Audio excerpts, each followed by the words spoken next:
when they coordinated with you, sabi ninyo yung target modernization of all jeepneys is revamped to 2028. Would that be correct? Yun ang terminologies ng DBM. May I seek help from the DOTR? I am not aware of this, Mr. Chair. DOTR, are you aware of this? Ay kasi nakalagay dito sa report ng DBM, per coordination with DOTR, the following inputs for the project were provided. So kayo nag-provide. O sige. You don't have that. O sige. Sa funding requirements for 2024, the proposed amount was 1.8 billion. Ito yung sinasabi ni Ate. Right? But was not considered dun sa NEP due to insufficient supporting documents, low budget utilization rate, and substantial delays in the project's implementation. Kaya ibinaba nila sa 1.6 billion. Okay. So, ang sinasabi rito, kung mabagal kayong gumamit ng pondo, mabagal din yung programa. Kasi nagdidepende kayo sa pondo. Mr. Chair, perhaps may I provide a little explanation. The reason why there was a slow usage of funds is because of the stance in the previous dispensation na palaging pinopostpone po yung programa, so hindi po talaga nagamit effectively.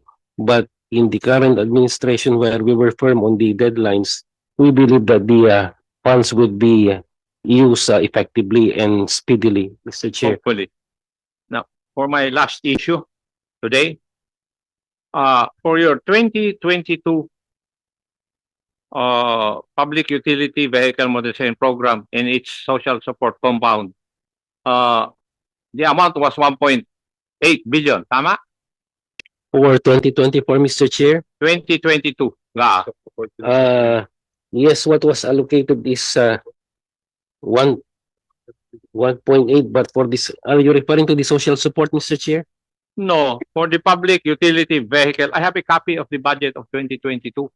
Yes, Mr. Chair, it's 1.8 billion. Yes, 1.8 billion 721,000 pesos. That Tama? would be correct, Mr. Chair. Yes, Now, Mr. Chair. The GA is a law, right? Yes, Mr. Chair. And unless it is repealed or amended, it stands as a law. Correct. Affirmative, Mr. Chair. Affirmative. Now, what does the GA of 2022 say? Okay? I would just like to read that part.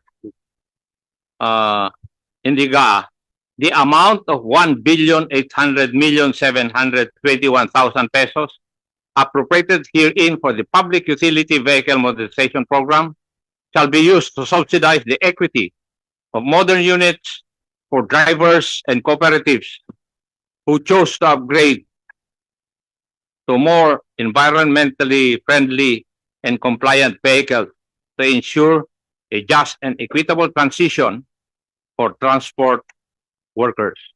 It does not mention the corporations, right? Yes, Mr. Chair. Yes.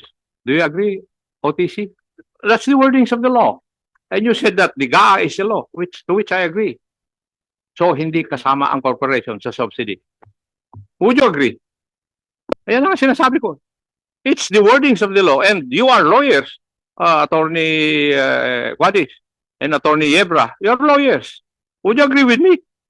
Anong tawag natin doon? Exclusio oniuses, exclusio arterius? Exclusio Dating is maxim? exclusio alterius. Yes.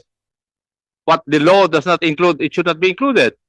So corporations are not included. Would you agree? Yes or no? Gusto ko lang makuha. We will look into it and we defer to the USEC for the DOTR for the proper interpretation, Your Honor. The USEC is not a lawyer. Or is she? The USEC for legal, Mr. Chair. Kaya nga, dalawa nga kayong abogado si Yusek Yebra and you are both lawyers. How do you understand this provision of law? Mr. Chair, maybe please kindly hear again the provision, Mr. Chair. The provision, the amount of 1,800,721,000 pesos appropriated herein for the public utility vehicle modernization program shall be used to subsidize the equity of modernized units for drivers and cooperatives. Walang minimension na kwan, corporation. For drivers and cooperatives who choose to upgrade to more environmentally friendly and compliant vehicles to ensure a just and equitable transition for transport workers. Hindi lang yan ang issue dito. Again, I'll proceed.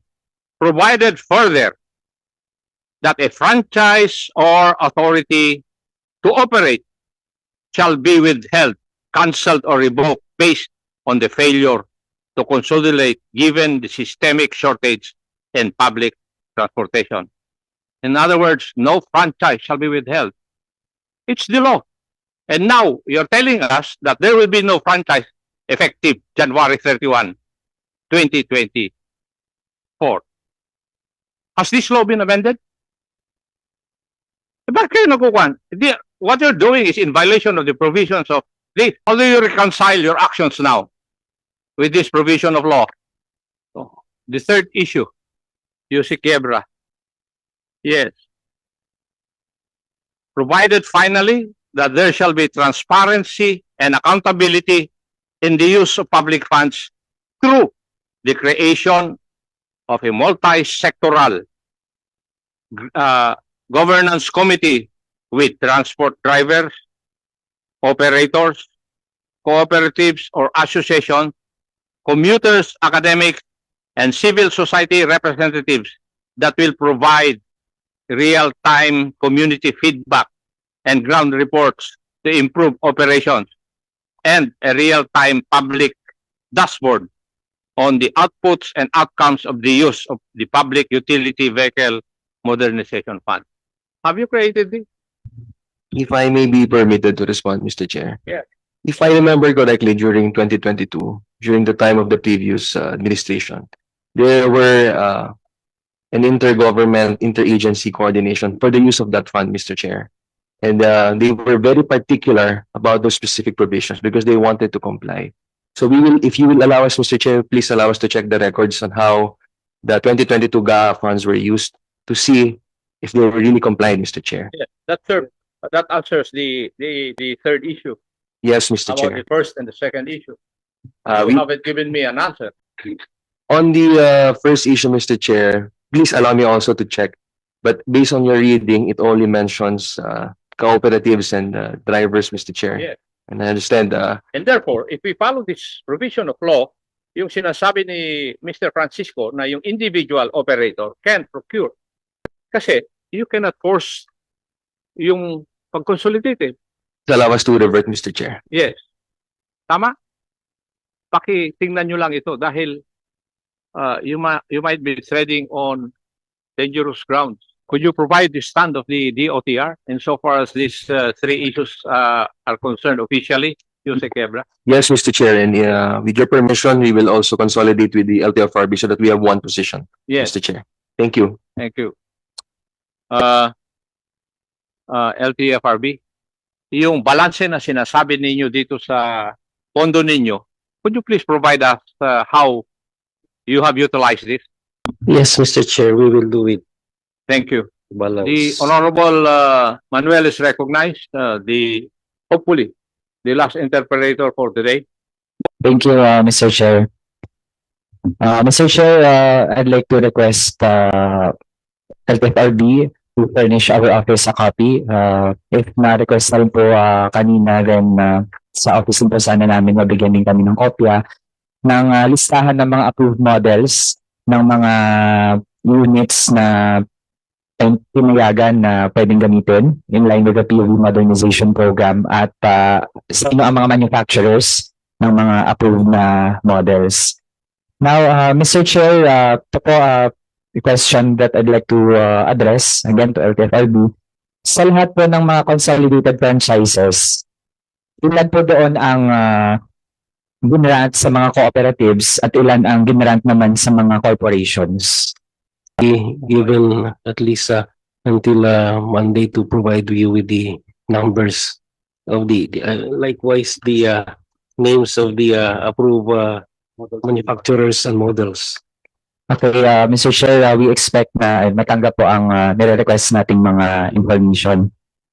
Also, Mr. Chair, ito naman na bahagi din ng presentation ang data kung saan may breakdown ng ilan sa 54 POV models ang locally manufactured or assembled at ilan naman ang imported. Mr. Chair, at first glance ay somehow dito actually ang ganitong figures or nakaka-model po ng paano natin makikita talaga ang share ng local tsaka ng foreign. Kasi tingin po natin pwede pang mahati sa dalawa yung locally manufactured at yung locally assembled. Kasi iba po yung pwede talaga majority if not all of it ay manufactured dito sa atin. Iba din yung parang tayo na lang yung nag-assemble. So Mr. Chair, meron din po bang ganong breakdown? May ganun po bang data ang LTFRB para po makita talaga natin kasi like to echo what was mentioned by Rep. Pancho kanina na nung hearing po natin ng March, I can recall na ang binanggit po talaga doon, majority ng mga pasada ay imported. No? Pero ngayon po, nag-iba na po ang pinapresent na data sa atin. So kailangan po mas malinaw. So may ganun po bang breakdown?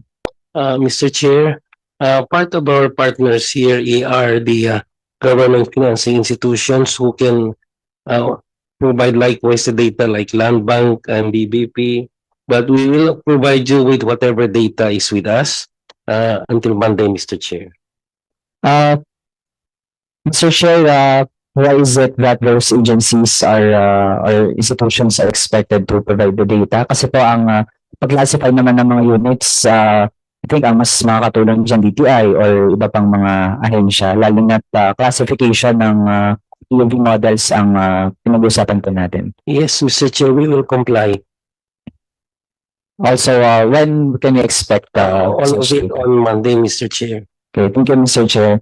Mr. Chair, binigyan na lang natin yung mas accurate sana na datos. Kasi Mr. Chair, kung nagpaplano tayo ng comprehensive na pag-modernize, quote-unquote, ang ating transport system, edi sana yung buong proseso na yung ating kinover. Ang nangyari po kasi, Mr. Chair, hindi natin consider ang source ng ating mga PUVs as part of the whole picture. Nag-set po tayo ng standards, tapos nagpa-deadline tayo for consolidation, pero sa isang banda, nag-iwanan naman yung ating local manufacturing industry para sa ating mga jeep. Kaya, pag ganun talaga, Mr. Chair, in one way or another, yung ating mga ahensya, sila yung nag-enable ng ganitong setup na ang pinaprioritize ay yung mga foreign or imported na mga units. And Mr. Chair, on another note naman, kasi with the high rate ng mga hindi pa nag-consolidate, lalo na dito sa Metro Manila, I hear remarks or pronouncements from officials na ang sinasabi ay handa naman daw tayo kasi merong alternatives kapag hindi na pinayagang bumiyahe ang mga hindi nakapag-consolidate. Pero Mr. Chair, with 48% na hindi nag-consolidate sa NCR, kung 52% lang yung nag-consolidate, napakalaki po nito. Kaya Mr. Chair, para directly din, mapakinggan natin kasi I believe meron din pong gumalo na isang SQ official from Quezon City and official din siya ng kanilang SQ Federation para din po kung ano din talagang epekto nito sa mga kabataan at mga commuters. I request Mr. Chair na mapakinggan din natin mula sa mga sangguniang kabataan natin if nandito si SK Doon sa ating mga resource persons.